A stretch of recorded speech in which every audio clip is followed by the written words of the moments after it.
John, that was my sermon for today, so I'm going to go home now.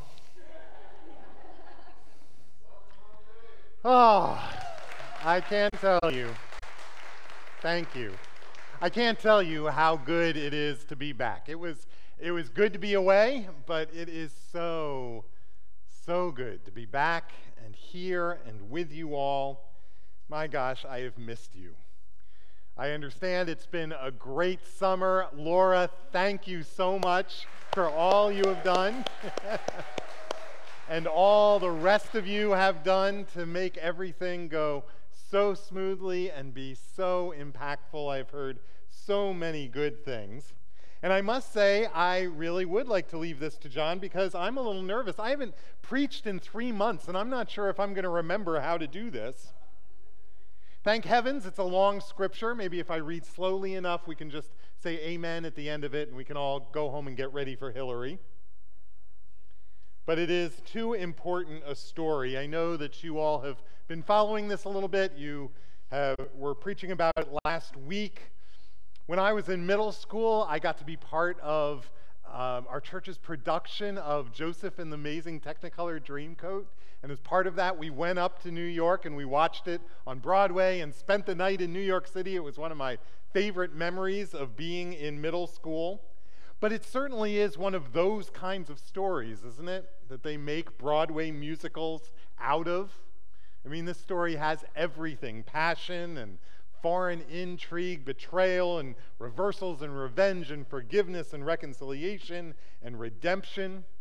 Barbara Round Taylor says that this story has got to be the most satisfying tale in all of Hebrew Scripture. And so, after a summer immersed in some of the more disturbing stories in the Bible, with a book chock full of stories about eating the forbidden fruit and being expelled from the garden, Cain killing Abel, God sending the flood, you have Abraham almost sacrificing Isaac and then passing off his wife as his sister. You have Hagar and Ishmael, Jacob stealing Esau's birthright, Joseph's brothers selling Joseph into slavery, not to mention Lot's daughter's little scheme to have children with their dad. I mean, these people need a good therapist.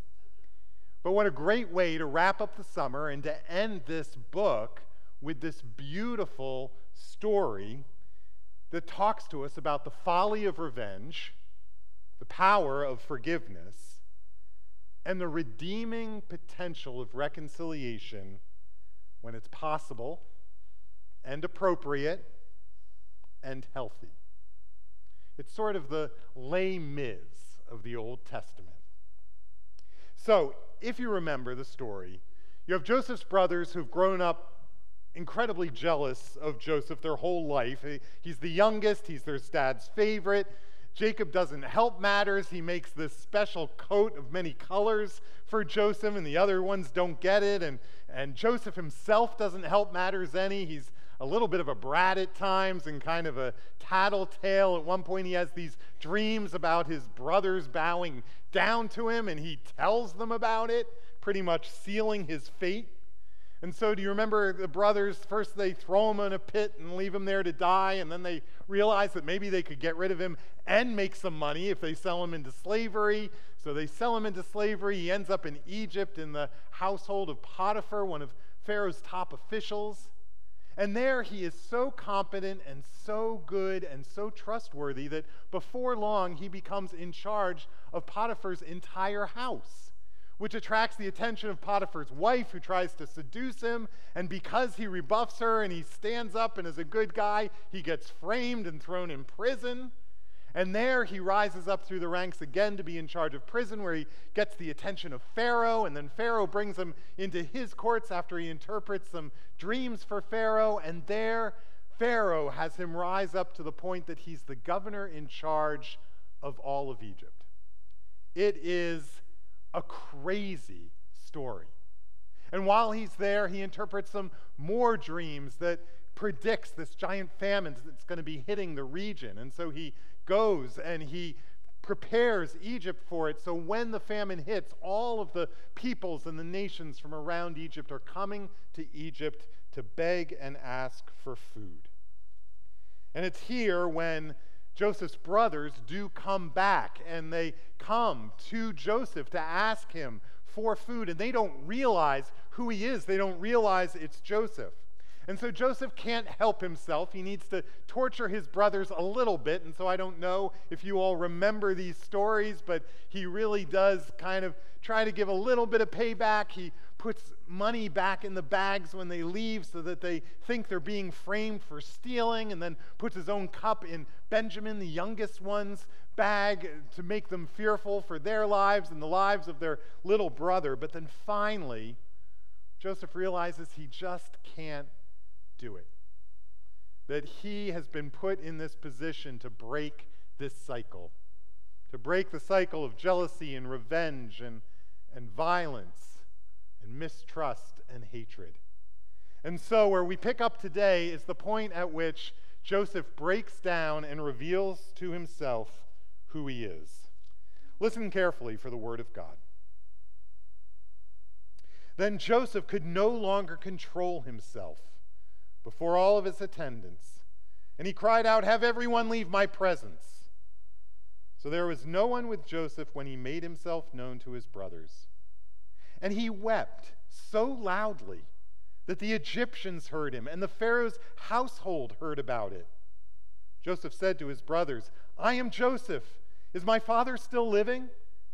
But his brothers were not able to answer him because they were terrified at his presence. Then Joseph said to his brothers, "Come close to me." And when they had done so, he said, "I am your brother Joseph, the one you sold into Egypt. And now do not be distressed and do not be angry with yourselves for selling me here, because it was to save lives that God sent me ahead of you. For 2 years now there has been a famine in the land, and for the next 5 years there will be no plowing and reaping.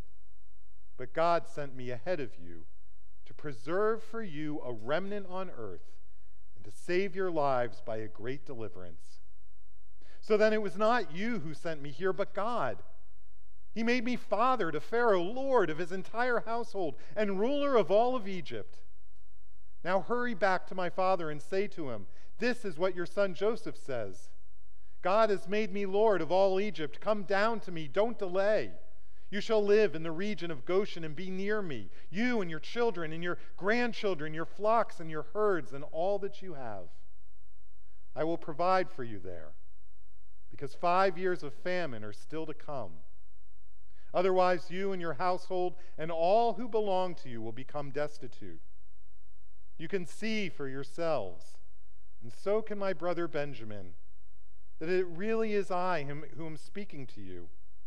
Tell my father about all the honor accorded to me in Egypt and about everything that you have seen, and bring my father down here quickly.' Then he threw his arms around his brother Benjamin and wept. And Benjamin embraced him, weeping. And he kissed all of his brothers, and he wept over them.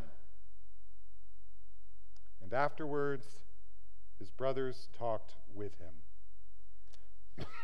Well, they bring his dad back.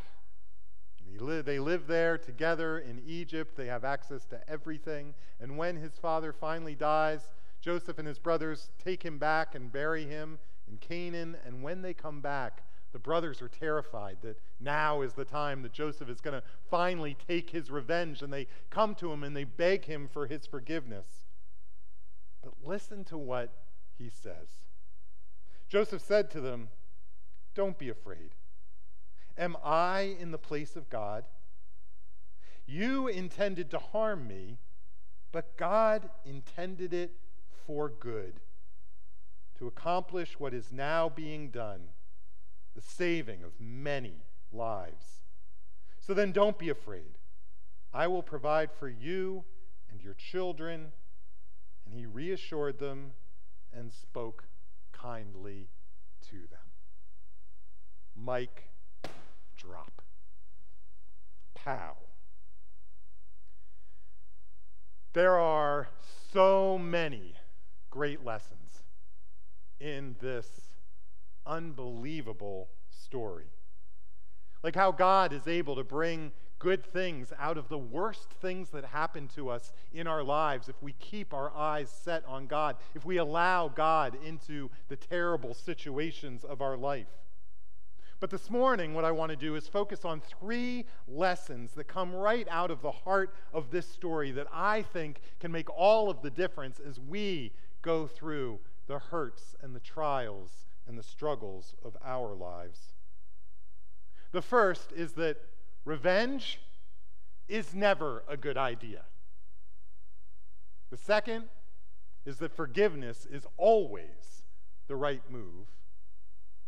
And the third is that when it's possible and appropriate and healthy, reconciliation can be a little taste of heaven here on earth. The first is that revenge is never a good idea, like never. It may be one of the most common and natural desires in the human heart, but it never leads to anything good. You know, they say that the problem with an eye for an eye and a tooth for a tooth is it leaves the world full of blind and toothless people. The most intractable conflicts in human history that have festered and seethed for generations and generations happen because 2 groups, or more than 2 groups, retaliate against each other, trying to get their vengeance, trying to get their payback, and they up the ante. They attack the other, and then the other one attacks even more, and it keeps going back and forth. Even when one country is so much stronger than the other and completely vanquishes them, it just leaves people generations lying in wait for their turn to take their revenge. This was the lesson that we learned in World War II, a beautiful lesson. Instead of punishing Japan and Germany after the war, we decided that we were going to befriend them and invest in them and build them up and try to pull them back into the family of nations. And it made all of the difference. It's a good lesson for nations, but it's also a good lesson for us, for our families and our friendships and our communities. This is why Paul says, do not repay anyone evil for evil, but do what is right in the sight of everyone. Or again, do not take revenge, my dear friends, but leave room for God, for vengeance is mine, saith the Lord. There is this short period where Joseph decides he's going to play with the minds of his brothers a little bit, putting that silver in the bags, putting the cup in Benjamin's bag. But then he realizes that this is not who God is calling me to be. This is not going to lead to anything good. But equally as important as the fact that vengeance is never the right move, forgiveness is always the right thing to do. And I'm not going to spend too much time on this because I've preached about forgiveness a lot and fairly recently. But I will remind you that when we refuse to forgive, when we decide to hold on to the resentment and the pain of those who have hurt us and done us wrong, it's like drinking rat poison and then patiently waiting for the rat to die. Because forgiveness is not a gift that we give to the person who's wronged us. No, forgiveness is a gift that we give ourselves. The greatest beneficiary of our forgiveness, without a shadow of a doubt, is us. Archbishop Desmond Tutu, I'm writing the thesis about and was down researching about down in South Africa over this sabbatical, calls forgiveness the best form of self-interest. His friend, the famous South African novelist Alan Paton, says there is a hard law at play in the universe, that when a deep injury is done to us, we will never fully recover until we learn to forgive. These 2 men understand what unforgiveness can do to the human body and the soul. They have seen firsthand how it can eat people alive from the inside out. And this is important because not everyone agrees that forgiveness is always the right choice. Back when I was in Houston, I had one of the world's leading scholars in forgiveness studies, a man named Bob Enright in the political science department at the University of Wisconsin in Madison, invited me to come up and help teach one of his graduate seminars.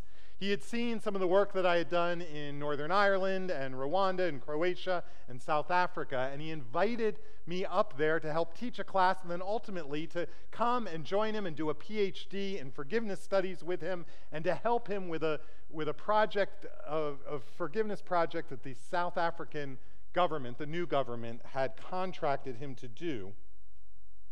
And when I was about to go up to teach this class, I found out from Bob that there was this nationwide thing happening, a movement underway in certain academic circles to try to discredit the idea of forgiveness. It seemed that there was a growing circle of psychologists who were trying to convince the world that forgiveness was not all that it was cracked up to be. In journals and scientific papers, they were arguing the idea that forgiveness was a short-sighted, mainly religious naivete that was not only incompatible, but antithetical to good psychology.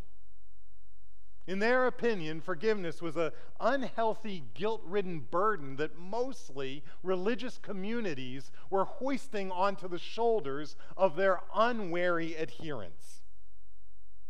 And what made it even more interesting is that the leading proponent of this school of thought was also at the University of Wisconsin in Madison, in the psychology department. And so between the two of them, they were having this huge debate that was being heard around our nation and around the world.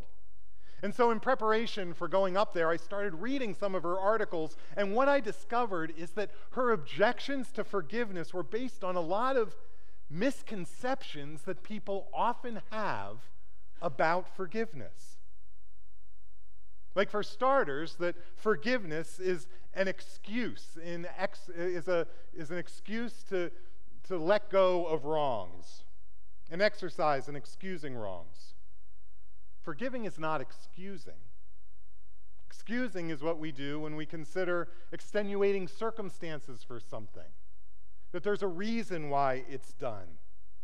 Forgiveness is just the opposite. It means we refuse our right to hurt you back. I release my grudge on you despite the fact that what you did was wrong. The truth is, where there's a good excuse, there is no need for forgiveness. Forgiveness is also not the same thing as forgetting.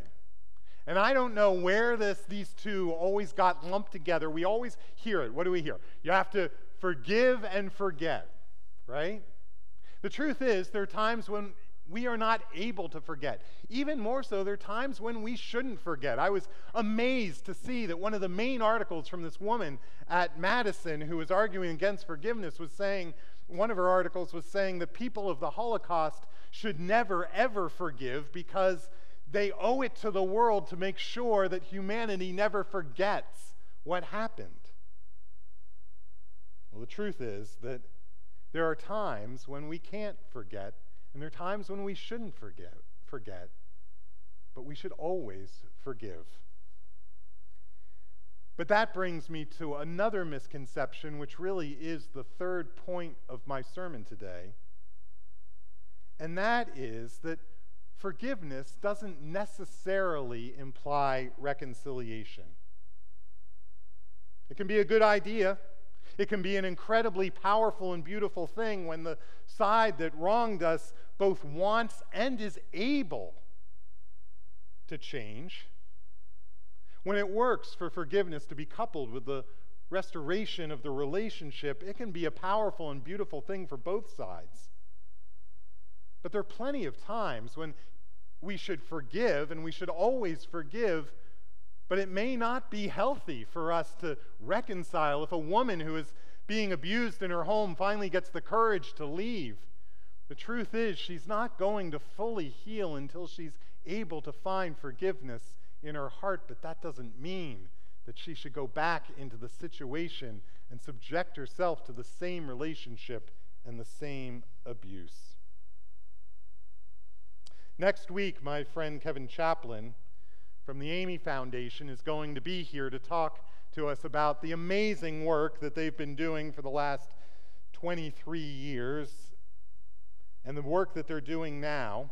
I don't know if you remember Amy Beale's story. It's particularly close to my heart because she was in South Africa, in Cape Town, 3 years after me. She also was a Presbyterian doing an internship down there. She was from St. Andrew's Pres down in Newport Beach, doing a lot of the same kind of work I was doing in the exact same places I was doing it. She was murdered one night when she was driving a friend home to the township of Guguletu, something I did all the time. And her car was surrounded by a gang of teenagers who dragged her out of the car and stoned her and stabbed her to death. I remember when I heard the news 3 years later, I was shocked and horrified and terrified, knowing that that could have so easily been me. But that was just the beginning of the story. Her murderers were arrested and put in jail, but just a few years later, 4 years later, during the Truth and Reconciliation Commission, Amy's parents shocked the world when they traveled down to South Africa, came to the Truth and Reconciliation to personally, in person, face to face, forgive their daughter's murderers. They were given amnesty, and even more shocking, her parents went on to begin a foundation there in Cape Town to work with the vulnerable children in the townships of South Africa, to provide after-school programs and meal programs and programs for music and job training to try to reach and touch these vulnerable kids from the most impoverished and destitute townships around Cape Town. But that's not all. Because not only did they forgive these murders of their daughter, they actually hired 2 of the most repentant to help them start the foundation. And to this day, those 2 are spending their lives trying to build into the lives of these kids. The last time I was there, one of those who had murdered Amy took me on a tour of all that they were doing, actually drove me by the corner and said, "This is where we killed Amy." Reconciliation isn't always appropriate. It's not always possible. And it's not always healthy. But when it's combined with the oh so important work of forgiveness, it can be life and world transforming. In fact, the whole world was stunned and amazed by this one particular story. Revenge never goes anywhere. Forgiveness is always the right move to release us from our own prison of resentment. And when it's right, when true repentance is coupled with a genuine desire and ability to make things right, like with Joseph and his brothers, like with Amy Beale's foundation, reconciliation really can be a taste of heaven on this side of God's kingdom. And it is one heck of a way to close out a really wild book. Amen.